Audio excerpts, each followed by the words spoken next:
प्रिय श्रोता ईश्वर पवित्र नाम आपण मानक समस्त को नमस्कार जनाए ता संगे संगे आज शिक्षा मध्य को आपण मानक प्रत्येक को मु स्वागत करुच्ची।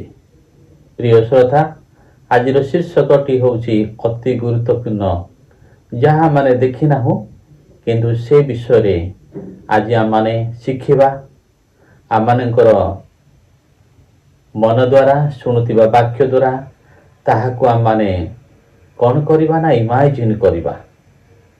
प्रिय श्रोता ईश्वर का वाक्य कुहे परमेश्वर आद्य स्वर्ग सृष्टि कले अर्थात प्रथम परमेश्वर स्वर्ग को सृष्टि कले।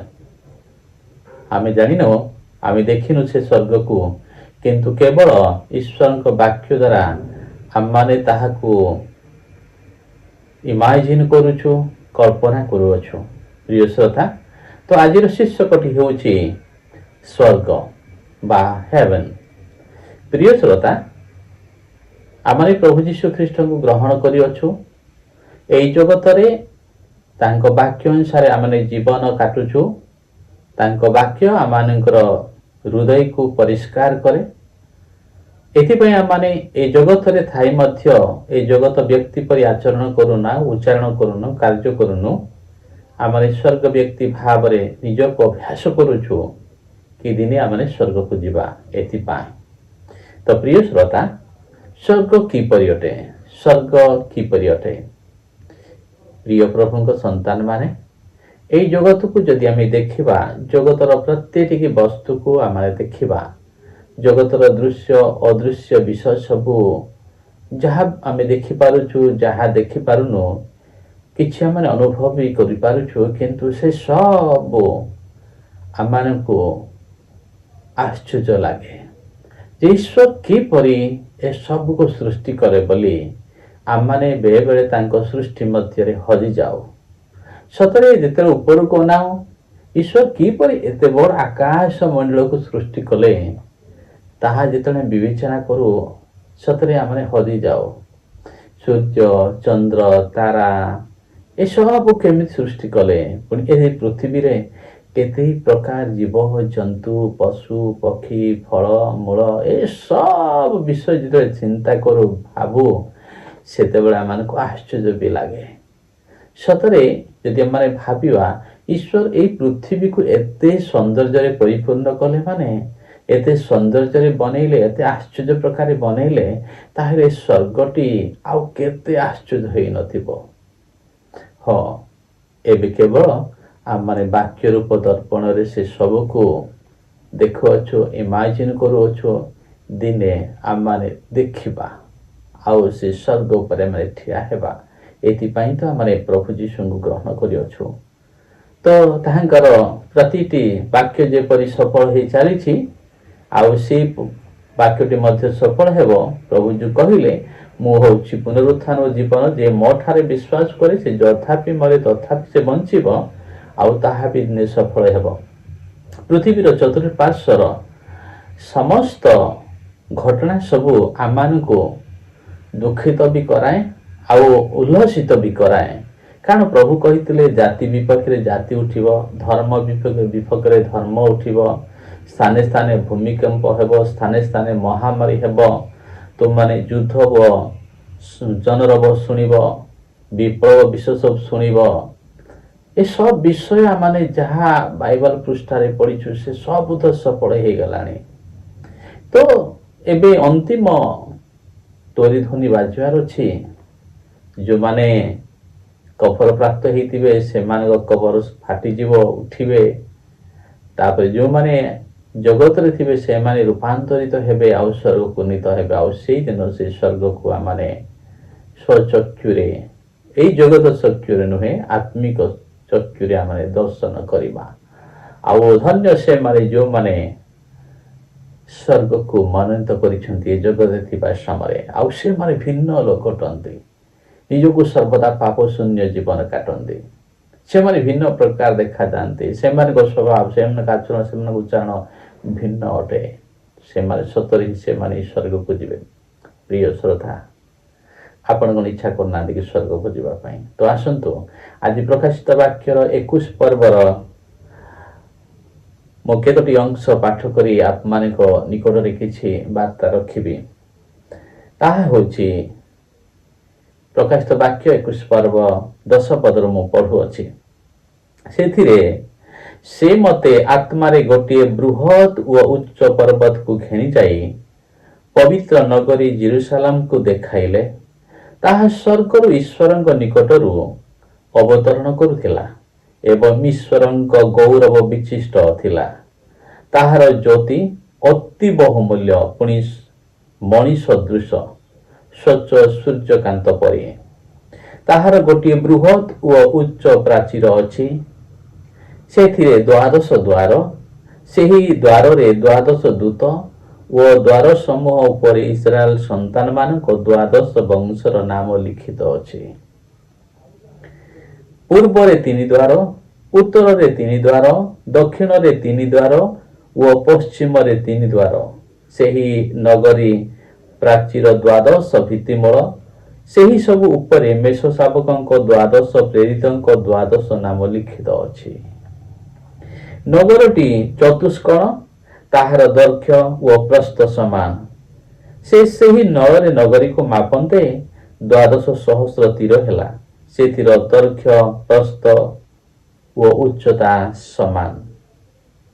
ପରେ ସେ ସେଥିର ପ୍ରାଚୀର ମାପନ୍ତେ ତାହା ମନୁଷ୍ୟର ପରିମାଣ ଅନୁସାରେ 144 ହାତ ହେଲା। ଦୂତ ହିଁ ଏହି ପରିମାଣ ଅନୁସାରେ ମାପୁଥିଲେ। ସେହି ପ୍ରାଚୀର ସୂର୍ଯ୍ୟକାନ୍ତ ମଣି ନିର୍ମିତ। ପୁଣି ନଗରଟି ନିର୍ମଳ କାଚ ପରି ଶୁଦ୍ଧ ସୁବର୍ଣ୍ଣ ନିର୍ମିତ। ନଗରୀର ପ୍ରାଚୀରର ଭିତ୍ତିମୂଳ ସମସ୍ତ ପ୍ରକାର ବହୁମୂଲ୍ୟ ମଣିରେ ଭୂଷିତ। ପ୍ରଥମ ଭିତ୍ତିମୂଳ ହୀରକର, ଦ୍ୱିତୀୟ ନୀଳକାନ୍ତ ମଣିର, ତୃତୀୟ ବୈଦୁର୍ଯ୍ୟ ମଣିର, ଚତୁର୍ଥ ମରକତ ମଣିର, ପଞ୍ଚମ ପୁଲକ ମଣିର, ଷଷ୍ଠ ମାଣିକ୍ୟ ମଣିର, ସପ୍ତମ ପୁଷ୍ପରାଗ ମଣିର, ଅଷ୍ଟମ ଫିରୋଜ ମଣିର, ନବମ ଗୋମେଦକ ମଣିର, ଦଶମ ଲୁସିନୀୟ ମଣିର, ଏକାଦଶ ଇନ୍ଦ୍ରନୀଳ ମଣିର ଓ ଦ୍ୱାଦଶ ସୁଗନ୍ଧ ମଣିର। ପ୍ରିୟ ଶ୍ରୋତା, ଏପରି ନଗରଟି ଆମମାନଙ୍କୁ ଅପେକ୍ଷା କରି ରହିଛି। ଏଠି ସିନା ଆମମାନଙ୍କର ଅନେକଙ୍କର କାନରେ ଟିକେ ସୁନାଟି ପିନ୍ଧିବା ପାଇଁ ଇଚ୍ଛା କଲେ ମିଳୁନାହିଁ, ବା ବେକରେ ହାରଟେ କିମ୍ବା ଚେନ୍ଟି ପିନ୍ଧିବା ପାଇଁ ମିଳୁନାହିଁ, କିନ୍ତୁ ସେଇ ଜାଗାରେ ଆପଣ ଯେଉଁ ଚାଲିବା ବାଟଟି ଶୁଦ୍ଧ ସୁବର୍ଣ୍ଣ ଦ୍ୱାରା ନିର୍ମିତ ହୋଇଅଛି। ପୁଣି ସେଠିକାର ପ୍ରାଚୀର ଗୁଡ଼ିକ ବହୁମୂଲ୍ୟ ମୁକ୍ତା ଦ୍ୱାରା, ବହୁମୂଲ୍ୟ ମଣି ଦ୍ୱାରା ନିର୍ମିତ ହୋଇଅଛି। ତ ଆସନ୍ତୁ ପୁଣି ମୁଁ ତଳକୁ ପଢ଼ୁଅଛି 22 ପଦ। ମୁଁ ସେହି ନଗରରେ କୌଣସି ମନ୍ଦିର ଦେଖିଲି ନାହିଁ, କାରଣ ପ୍ରଭୁ ସର୍ବଶକ୍ତିମାନ ଈଶ୍ୱର ଓ ମେଷ ଶାବକ ସେଥିର ମନ୍ଦିର ସ୍ୱରୂପ ଅଟନ୍ତି। ଆଉ ସେହି ନଗରୀରେ କୌଣସି ମନ୍ଦିର ଦେଖାଗଲା ନାହିଁ, କାରଣ ପ୍ରଭୁ ପରମେଶ୍ୱର ସେଠିକାର ମନ୍ଦିର ସ୍ୱରୂପ ଅଟନ୍ତି। 23 ପଦ। ଆଲୋକ ନିମନ୍ତେ ସେହି ନଗରୀର ସୂର୍ଯ୍ୟ କି ଚନ୍ଦ୍ରର ପ୍ରୟୋଜନ ନାହିଁ, କାରଣ ଈଶ୍ୱରଙ୍କ ଗୌରବ ତାହାକୁ ଆଲୋକିତ କରେ ଓ ମେଷ ଶାବକ ସେଥିର ପ୍ରଦୀପ ସ୍ୱରୂପ। ପ୍ରେଜ୍ ଦ ଲର୍ଡ। କେତେ ଆନନ୍ଦର ବିଷୟ, କେତେ ଖୁସିର ବିଷୟ। ଏହିପରି ସ୍ଥାନ ଆମମାନଙ୍କୁ ଅପେକ୍ଷା କରି ରହିଅଛି। 24 ପଦ। ସେଥିର ଆଲୋକରେ ଜାତୀୟ ସମୂହ ଗମନାଗମନ କରିବେ, ପୁଣି ପୃଥିବୀର ରାଜାମାନେ ଆପଣା ଆପଣା ଐଶ୍ୱର୍ଯ୍ୟ ତାହା ମଧ୍ୟକୁ ଆଣିବେ। 25 ସେଥିର ଦ୍ୱାର ସମୂହ ଦିନ ବେଳେ କଦାପି ରୁଦ୍ଧ ହେବ ନାହିଁ, କାରଣ ସେ ସ୍ଥାନରେ ରାତ୍ରି ହେବ ନାହିଁ।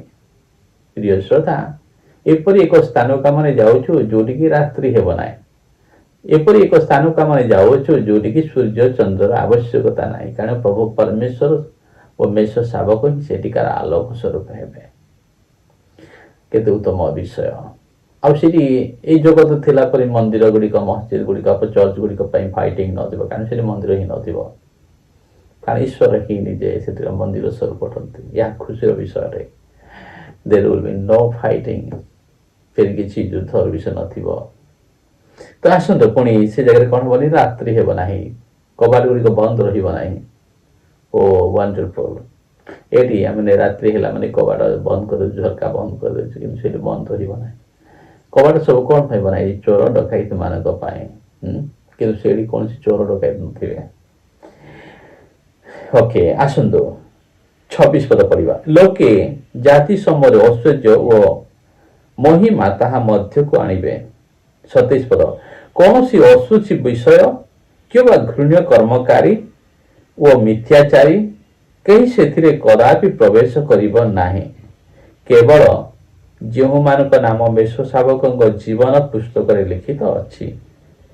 ପ୍ରିୟ ଶ୍ରୋତା, ସେହି ନଗରୀରେ କୌଣସି ବି ଅଶୁଚି ବ୍ୟକ୍ତି, ଘୃଣ୍ୟ କର୍ମକାରୀ ବା ଘୃଣା କର୍ମ କରୁଥିବା ବ୍ୟକ୍ତି ବା ମିଥ୍ୟାଚାରୀ, ମିଥ୍ୟା ଯେ ଆଚାର କରୁଥିବ, ମିଥ୍ୟା ବ୍ୟବହାର କରୁଥିବ, ଏପରି ବ୍ୟକ୍ତି ସେହି ନଗରୀରେ ପ୍ରବେଶ କରିବେ ନାହିଁ। ତା ପୂର୍ବରେ ଆହୁରି କିଛି ଲେଖା ହେଇଛି, ଆଉ ସେଠି ଆଉ କିଏ ପ୍ରବେଶ କରିବେ ନାହିଁ।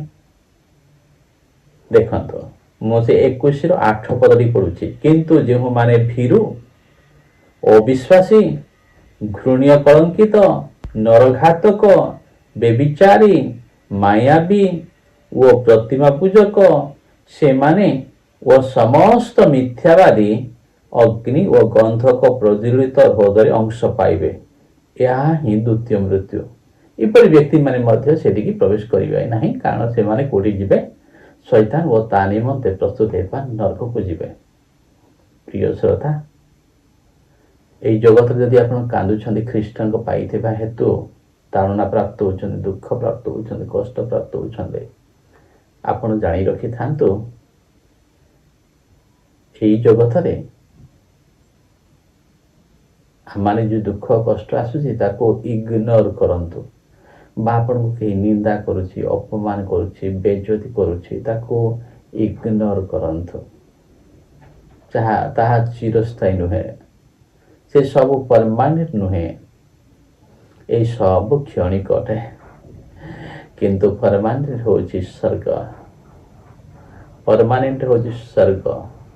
ସେଥିପାଇଁ ପ୍ରତିଟି ଅବସ୍ଥାରେ, ପ୍ରତିଟି ପରିସ୍ଥିତିରେ ଆପଣ ସବୁ ଅବସ୍ଥାକୁ ଇଗ୍ନୋର କରି ପ୍ରଭୁରେ ଆନନ୍ଦ କରି ରଖନ୍ତୁ, କାରଣ ଏସବୁ ଦୁଃଖ କଷ୍ଟ ସମସ୍ତ ଦିନେ ସରିଯିବ। ଆଉ ଏହା ଦୁଃଖର ବିଷୟ, ଯଦି এই ପୃଥିବୀ ଯଦି ସ୍ୱର୍ଗର ଛାୟା ପରି ଏହା ଏତେ ସୁନ୍ଦର, ତାହେଲେ ସ୍ୱର୍ଗ କେତେ ସୁନ୍ଦର ହେଇଥିବ, ତାହାକୁ ଯେଉଁମାନେ ବିବେଚନା କରିପାରୁନାହାନ୍ତି, ତାହାକୁ ଯେଉଁମାନେ ଭାବି ପାରୁନାହାନ୍ତି। ଆଉ ସ୍ୱର୍ଗ ଈଶ୍ୱରଙ୍କ ବାସସ୍ଥାନ, ସେଠି କୌଣସି ଅଶୁଚି, ମନ୍ଦ କର୍ମକାରୀ, ଘୃଣ୍ୟ କର୍ମକାରୀ, ବ୍ୟଭିଚାରୀ କି ମାୟାବୀ କି ନରଘାତକ, କୌଣସି ଖରାପ ଲୋକ ଯେ ସ୍ୱର୍ଗକୁ ଯାଇପାରିବେ ନାହିଁ। এই ସବୁ କଥା ତ ସାଧାରଣ ଭାବରେ ଆମେ ସମସ୍ତେ ଜାଣୁ। ଯଦି ସେ ବିଷୟ ପ୍ରତି ଯଦି ଆମେ ସତର୍କ ରହିବା ନାହିଁ, ଯଦି ଏ ଜଗତ ପଛରେ ପଡ଼ିବା, ତାହେଲେ ଦେଖନ୍ତୁ ଆମେ ବିନଷ୍ଟ ହେଇଯିବା। କିନ୍ତୁ ମୋ ବିଶ୍ୱାସ, ଆମେ ଯେଉଁମାନେ ପ୍ରଭୁଙ୍କୁ ପାଇଛୁ, ଆମେ ପ୍ରତ୍ୟେକ ଦିନ ସାବଧାନ ହେବା। ସେଥିପାଇଁ ଆମେ ଠିକ୍ ବାଟରେ ଅଛୁ କି ନାହିଁ, ଆସୁ ଆଜି ମଧ୍ୟ ଆମେ ଆତ୍ମସମୀକ୍ଷା କରିବା। ଯଦି କିଛି ଭୁଲ ବାଟରେ ଅଛୁ, ପ୍ରଭୁଙ୍କ ବାଟକୁ ଫେରିଯାଅ। ଆଉ ସ୍ୱର୍ଗ ଆମ ପାଇଁ ଅପେକ୍ଷା କରିଅଛି। ଯଦି ଏ ଜଗତରେ ଯଦି ଖାଇବାକୁ ପାଉନୁ, ପିଇବାକୁ ପାଉନୁ, ପିନ୍ଧିବାକୁ ପାଉନୁ, ଟିକେ ସୁନା ଲଗାଇବା ଇଚ୍ଛା କରୁଛୁ, ପାଉନାହୁଁ, ତ ଦୁଃଖ କରନ୍ତୁ ନାହିଁ, ସବୁ ସେଠି ଥିବ, ଭରପୁର ହେଇଅଛି ପିତାଙ୍କ ଘରେ।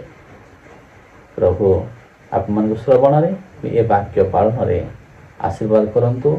ଭୁଲନ୍ତୁ ନାହିଁ, ସ୍ୱର୍ଗ ଆପଣଙ୍କ ଅପେକ୍ଷାରେ ଅଛି। এই ଜଗତ ଆମମାନଙ୍କର ନୁହେଁ। ପ୍ରଭୁ ଆପଣମାନଙ୍କୁ ଆଶୀର୍ବାଦ କରନ୍ତୁ। ନମସ୍କାର।